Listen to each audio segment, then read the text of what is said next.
Hey everyone, this is Jason from Disregard Spine and Body Solutions. This is a continuation of How Does Dry Needling Work Part 1. This is How Does Dry Needling Work Part 2. You can check us out at intricateartseminars.com. You can get a hold of me, Jason, at intricateartseminars.com.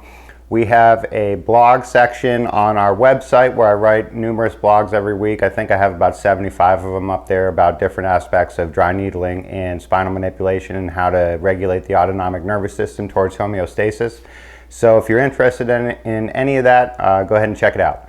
We're also going to have a couple of online classes coming up on our website. So if you're interested in those, you can check those out as well. Those will be up pretty soon here. So in the first video, I really just kind of generally talked about the overall effect of dry needling on the human mind and body, which is sympathetic depression and parasympathetic elevation compared to baseline, right? So if you're presenting to the clinic with sympathetic hyperactivity in physical therapy, that's pretty much all patients, right? The regular natural response of the human body is to elevate sympathetic activity in following any type of mental stress, strain, or trauma, right? Physical or mental.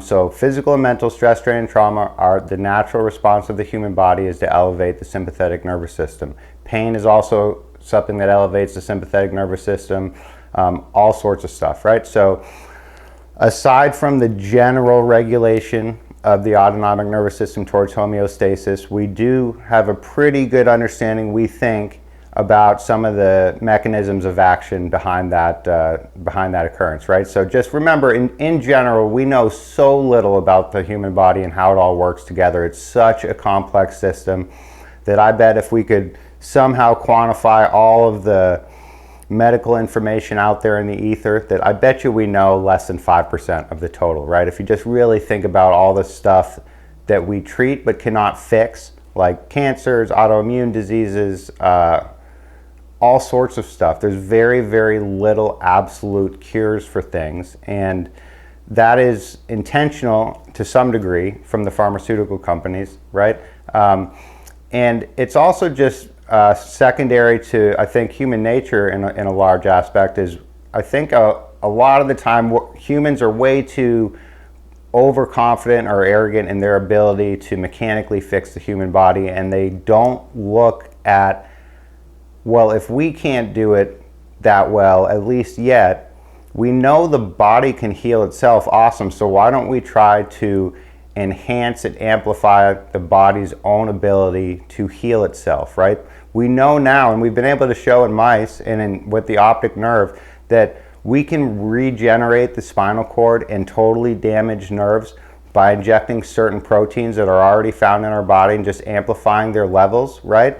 To stimulate an amplified ability that our body already has to heal nerve cells, right, and nervous tissue.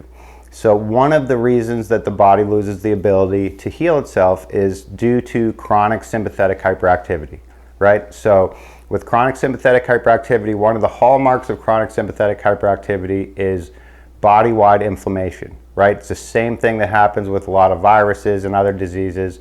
Really, any type of sickness or sympathetic hyperactivity, which are almost always conjoined, right? The body has a lot of widespread chronic inflammation, and that's very detrimental to the function of our hormones, our neuromodulators, our neurotransmitters, right? All this stuff. So we know, and there's been a lot of good acupuncture research on this. This also plays a part in a lot of the supplements that I talk about, and you guys can check out that video on certain supplements that I use. But as far as inflammation goes, some of the most common pro-inflammatory markers that you read about and then you see about in the literature are interleukin 1, interleukin 6, and tumor necrosis factor alpha, right, TNFA. One pathway that very, very few people have heard about, and I learned about this pathway initially from Dr. Rhonda Patrick. She's a PhD. She has a great podcast. But anyways, there's a pathway called the NRF2 pathway, which is an anti-inflammatory pathway. So There's been a lot of good acupuncture research looking at the NRF2 pathway, and we've shown pretty conclusively that acupuncture and dry needling, especially dry needling when you target the parasympathetic autonomic nervous system, like in the ears, the upper cervical spine, and the sacral plexus, right? Remember, the ears have the only vagus nerve distribution that we can safely access with needles. By targeting the parasympathetics, that reciprocally inhibits the sympathetics, that brings the autonomic nervous system towards homeostasis, which has anti-inflammatory effects on the body when you're starting off with somebody in sympathetic hyperactivity. So we know that parasympathetic specific treatment, especially using low frequency microcurrents, so 1 to 5 hertz. I really like 1 hertz because it's closest to the heartbeat, and I find it to be the most relaxing for my patients and for me. So if you add 1 hertz of microcurrent to your needles targeting the parasympathetic dominant portions of the autonomic nervous system, again, the ears, the upper cervical periosteum, the suboccipital periosteum, so C2 periosteum or the suboccipital periosteum, and around the sacral plexus, S2 to S4. I like to leave those treatments for about 30 minutes if possible. That has a marked reduction on the interleukins and the tumor necrosis factor alpha, and it also stimulates the anti-inflammatory pathway, the NRF2 pathway. And this is primarily via brain regulation at the hypothalamic pituitary adrenal axis, the HPA axis, and the gut-brain axis, which is the enteric nervous system in the brain. So remember, the brain has about 50 billion neurons or so. The enteric nervous system, we think, has like 6 billion neurons or so. Those are the 2 biggest similar bundles of neurons in our body. They also are the 2 primary components that control our autonomic nervous system, along with the vagus nerve. And the vagus nerve innervates the intestines, right? So the vagus nerve basically innervates all of our organs.